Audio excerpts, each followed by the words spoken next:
Você já mandou uma mensagem e ficou olhando para a tela esperando uma resposta? Já postou algo e ficou checando de 5 em 5 minutos para ver quantas curtidas tinha? Já ensaiou uma fala antes de uma reunião não porque queria ser claro, mas porque tinha medo de parecer burro? Já deixou de dar uma opinião num grupo porque não sabia como iam reagir? A gente passa uma quantidade absurda de energia gerenciando a impressão que os outros têm da gente, e na maioria das vezes nem percebe. As redes sociais transformaram algo que sempre existiu num esporte profissional. Antes a gente se preocupava com o que os vizinhos achavam, os colegas de trabalho, a família. Agora a gente se preocupa com estranhos. Você passa horas escolhendo a foto certa, o filtro certo, a legenda certa, para pessoas que você mal conhece aprovarem uma versão editada da sua vida. E o problema não é só o tempo gasto, é que isso molda decisões reais. A roupa que você compra, o emprego que você aceita, o relacionamento que você mantém, as opiniões que você expressa ou esconde. A gente começa a viver para uma plateia imaginária e vai perdendo aos poucos o fio de quem realmente é. Tem uma explicação evolutiva para isso.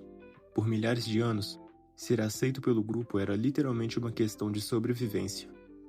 Quem era expulso da tribo morria, então o cérebro desenvolveu um sistema de alarme para rejeição social.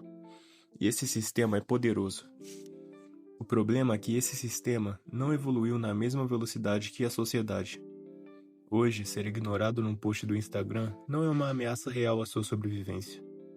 Mas o seu cérebro trata como se fosse. Tem até um nome para isso, ansiedade social. E ela não é fraqueza. É um sistema antigo rodando num mundo que ele não foi feito para interpretar. Mas saber disso não resolve, porque o sistema continua disparando. E é aí que a filosofia entra. Imagina o homem mais poderoso do mundo, imperador de Roma, comandando um império que ia da Inglaterra até o Oriente Médio. Cada decisão dele afetava milhões de pessoas. Cada passo era observado, julgado, comentado. Esse homem se chamava Marco Aurélio, e ele escrevia num diário particular, que nunca foi feito para ser publicado, sobre exatamente isso. Sobre o peso do julgamento alheio, sobre como não deixar que a opinião dos outros definisse quem ele era. Esse diário se chama Meditações. É um dos livros mais vendidos do mundo até hoje, e uma das 5 mais honestas que qualquer ser humano já escreveu sobre a própria mente. Marco Aurélio era estoico, e o estoicismo tem uma ideia central que aparece o tempo todo nas meditações. Você não controla o que os outros pensam de você, só controla o que você faz. Parece simples, mas ele vai além.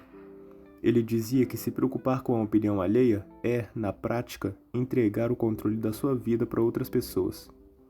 É deixar que estranhos decidam como você vai se sentir. Ele escreveu algo que eu acho poderoso demais. Quanto tempo você vai desperdiçar com o que os outros pensam? Olha para dentro. A natureza de tudo que é bom está lá. Não é arrogância. Não é não ligar para ninguém. É reconhecer que a sua bússola moral não pode depender da aprovação externa.